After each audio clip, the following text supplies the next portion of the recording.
What are just the lowdown on Adam Swift's absence, first of all, please? I just got a little niggle, mate, so we're just kind of looking after him a little bit, so hopefully it's nothing major. He had a scan the other day, so there's just something small in there, so we just need to be careful with him as we go forward, and hopefully he comes through for next week. I was going to say, is it a concern regarding next week's big game? Oh, not at the moment of what we're talking about with the physios and everything. We should be fine. He's just got to make sure he keeps ticking off the boxes. So we took him off feet the last couple of days because he ran the other day and could feel it. So we took him off feet this weekend. So hopefully that puts him in a better position for next week. And was that something that resulted from the game last week? Yeah, he felt it in the first half, to be fair, just inside his groin. So he had a little tweak in there, but he got through the game fine. But it's just obviously stiffens up once you've stopped playing, and the next few days over recovery, it still felt a little bit tight. So yeah, just more precautionary more than anything else, mate. I guess we can start asking you about Andre Savelio at the moment, because he's in the 21-man squad for the first time. Has he got a credible chance of making that long-awaited debut? Yeah, mate, it's awesome to getting Sam back, getting Andre back. We've been a little bit short over the last few weeks. I think we had 8 or 9 players out, so to get 2 players come back into the squad, especially in an area where we need it as well. We're going to obviously get Leroy back within the squad as well this week. So yeah, it gives us a little bit more options. Is there part of you that wants to see him as soon as possible? Yeah, we just know where he's at in terms of his physical conditioning at this moment in time as well, and he probably wouldn't be ready to do any kind of 80 minutes or anything like that at this moment in time. We've got to kind of build that into him because, like I say, he's had a long layoff. If you think he didn't play, he's not played since last year. So we've just got to be really smart. So we're having dialogue between ourselves and the performance staff in terms of the medical and the S&Cs to figure out where he's at this moment in time. And Elliot Wallace is free to play. The fact that the MRP admitted there was no headbutt, have you sought or received any sort of apology on that front? Yeah, we've had a chat. We've had a phone call, just kind of explaining the whole situation really, and what they thought should have happened and what they don't think should have happened. So yeah, we've had the good communication from it. We're happy with what they've come and delivered to us. I think Phil Bentham's been really good since he come in. He's been pretty, what should I say, clarity. He's give you clarity on a few things, and while it doesn't help you in games sometimes, it just helps you understand a little bit from their point of view as well, and they understand from our point of view, because things like that can be big turning points in games. And is it up to players as well to make sure there's no ambiguity, that the referees can't be mistaken and maybe not come together in that way? Yeah, of course it is. A lot of it comes down to the players, but the big thing is you can say it's all on the players, but when you're playing a game of like rugby league and kind of the physical encounter, and you think about the situation Wallace was in, you get so passionate about playing, then you get frustrated. He drops a ball when potentially 9 times out of 10 he catches that and scores on the back of it. So then you can see the frustration, and then when an opposition player's probably got in your face or said something just to kind of double down on the mistake you've made, it kind of makes you react differently. It's kind of that flight or fight kind of response you get as a human being. So yeah, but it does come down to players. Some players can control that, some can't. Elliot's only a young kid and he's still learning in situations, but he's going forward in the right direction. Just on the last couple of losses, how do you view them? Are you sort of more optimistic that you weren't far away in both? Yeah, I think the St Helens game, I think we could have won that. I thought we had the better of the first half, and if we'd have took another opportunity that we had in the first half, which we bombed, which was down to our skill level, I think at 18-0, that's a different game, that, and then potentially they don't come back. And if you look at the tries we conceded, soft dive over tries have cost us in 2 weeks now. Even the Salford try, what was it, an interception at first, and then there was obviously the dive over try again.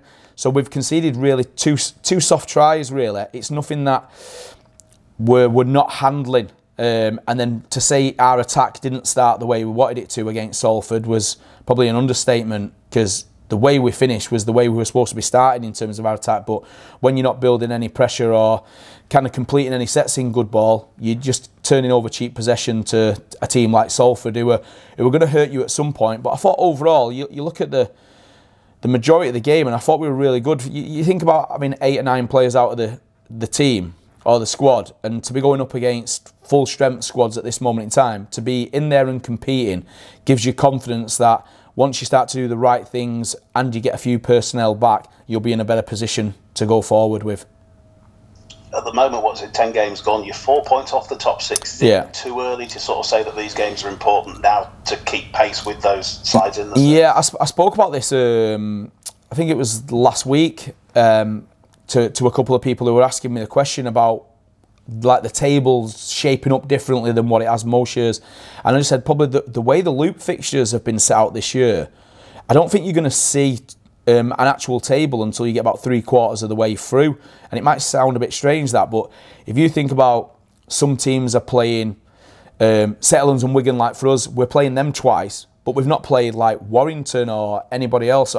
You've not played them even once yet. So the table will have a different view, and then at the back end of the year, other teams will probably be playing like them Settlers and Wigans twice, or Catalan twice, and things like that, and then the fixtures will start to balance out. So I think, yeah, it's interesting the way the table's set out at this moment in time. But yeah, I don't think it'll show a proper picture till later on. What we've just got to keep doing is doing our job and pick up the wins. I think we're in a good position. We'd just say, obviously, last week was a little bit disappointing, but if you look at the overall game, we were probably dominating that game until they scored the intercept. Then it took us 10 minutes to kind of get back into it.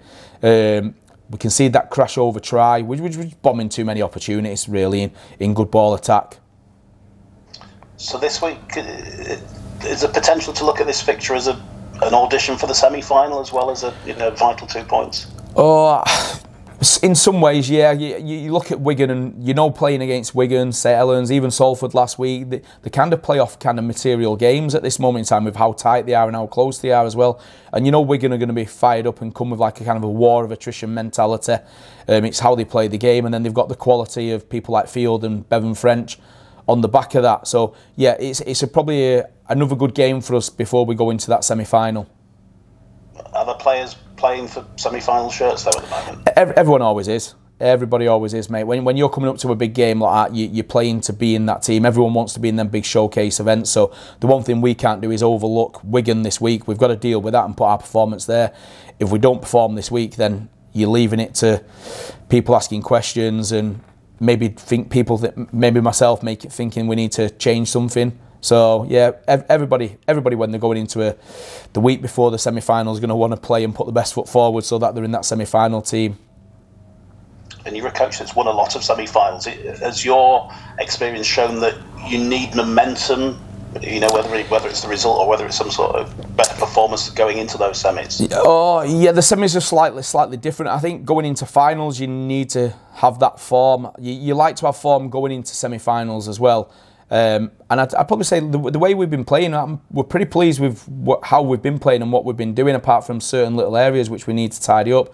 So I feel we're in a good spot. We'll know more after this weekend of where we are as well, because it's a tough run that we've been on. In terms of fixtures, but I think the boys have handled it really well. They've fronted up, and the full squad, I think, has competed really hard. And I know you won't want to throw forward too much, but at this stage of Chris Hill and Jack Murchie got a chance for next week? Oh, yeah. Yeah, I'd be crystal ball gazing if I kind of gave you any kind of answer, if I said yes or no, and then all of a sudden they turn back up if I said no.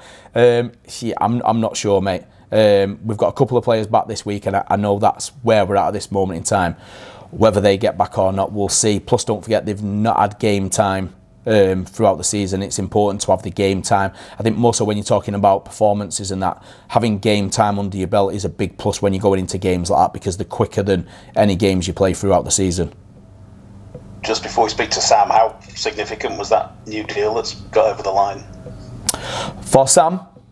For Sam, yeah. Yeah, it's massive for us, mate. We've got a couple of who recently just signed up in terms of kind of our younger players who we wanted to retain. I spoke about Sam the other day, and Sam's been here all the way through since he's been a young lad, and it's kind of the passion he plays the game with. I'd probably say Ash Goulding's probably the one who kind of comes to mind when I'm thinking about how passionate Sam is when he plays the game, and he enjoys like the little challenges, he enjoys like the little wins, and he celebrates them as well.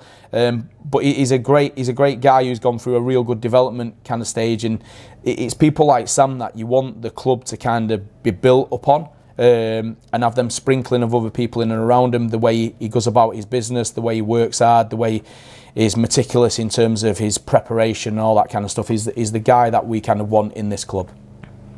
And just on that retention front, are there any encouraging Luke Yates noises? Not at this moment in time, to be fair. Obviously, that's all quiet at the moment. Obviously, Yates is just concentrating on playing at this moment in time. So, mate, Yates is a good bloke. He's been a great bloke. Mate, he'll make the right decision, what he thinks is best for himself and his family, and we'll back him to do that as well. Sammy, what does it mean to get that deal signed? Yeah, I'm absolutely thrilled.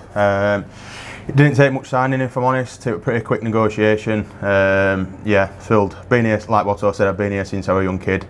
It's all I've ever known, and yeah, I'm pleased to get it done.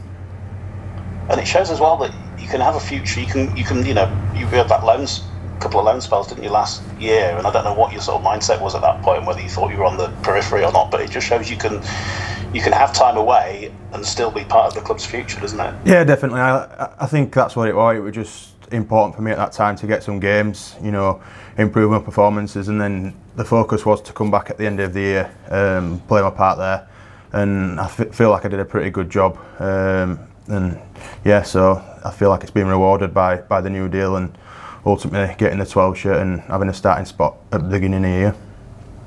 What does it mean to you to get back into the fray this week? Yeah, I'm buzzing.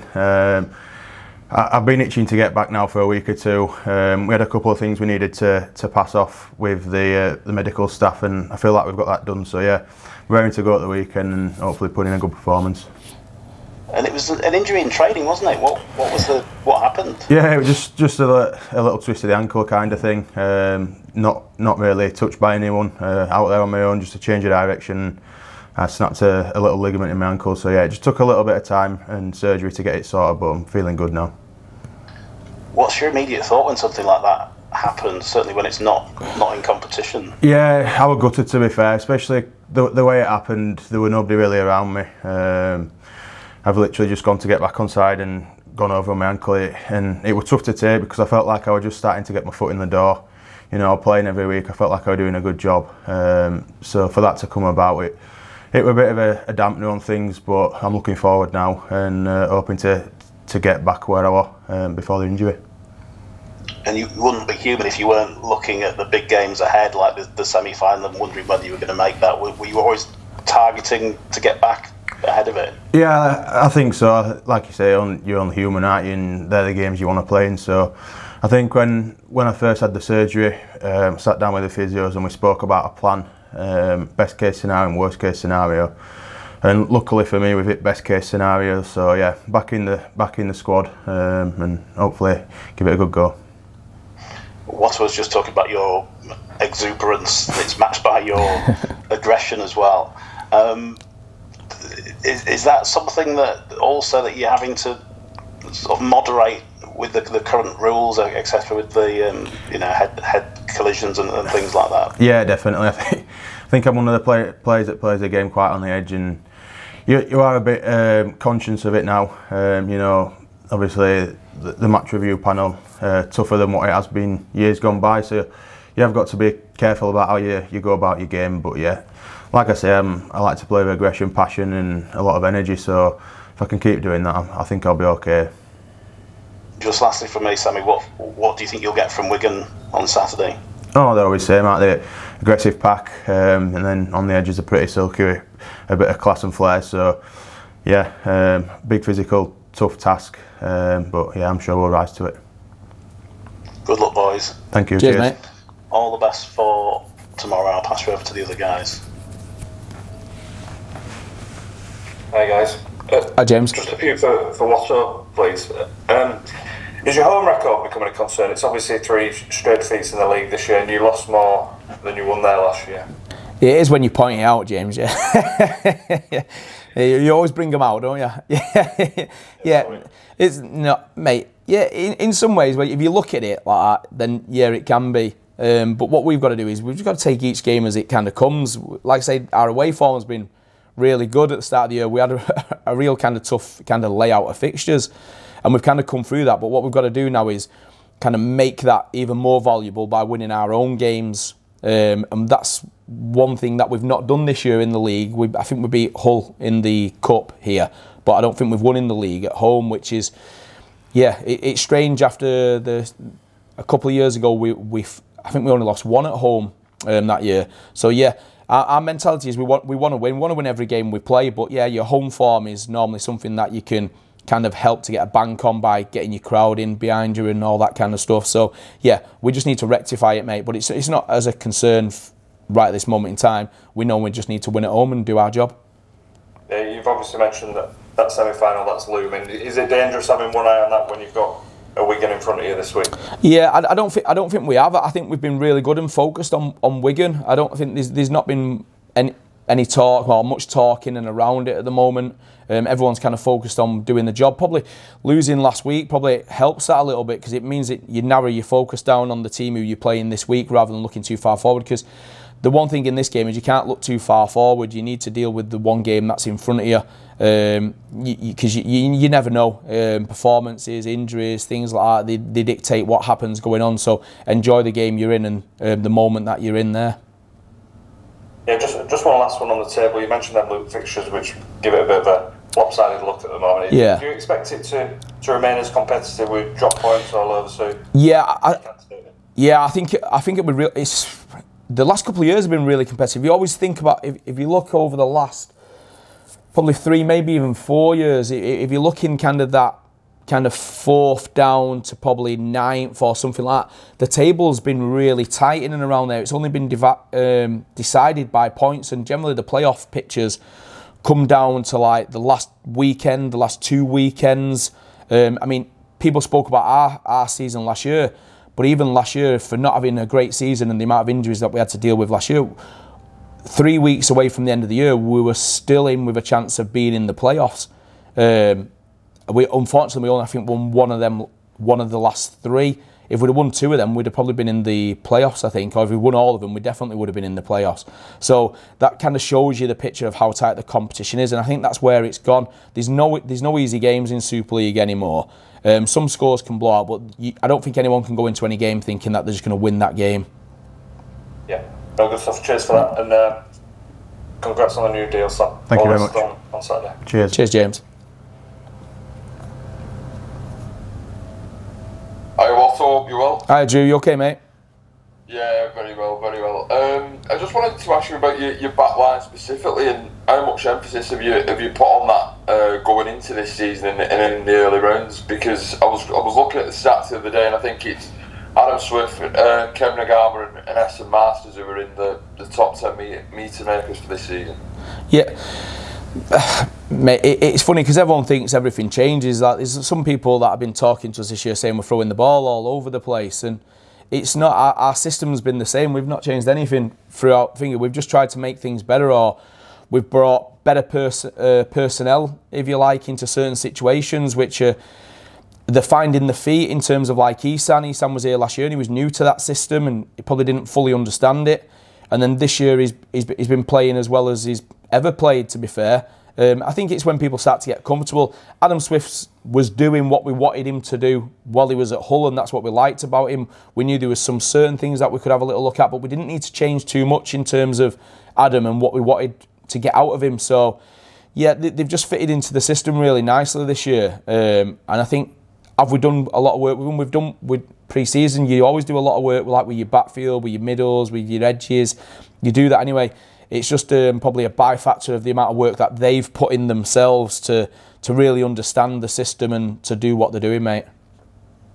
Yeah, just on Isan, obviously he was kind of in and out of the team last season, wasn't he? He struggled to find that form, but he's been incredible, hasn't he, this season so far? Yeah, he's been good, mate. He's been good. He's, like I say, he's one of the top performing. If you look at just stats, he's probably one of the top performing ones as well. But if you look throughout the league, there's a hell of a lot of centres in this competition who are very, very good kind of centres. But yeah, credit to him, mate. He got himself in shape, came back in pre-season in really good nick, and then he's got his head down and worked really hard in pre-season as well to be able to stake his claim in the team.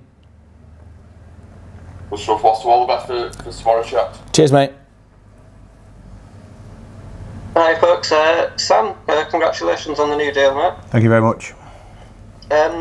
With that, I just wanted to ask you a bit about your debut. I remember being there for it against Leeds that Easter a good few years back. I just wondered what you remember of it.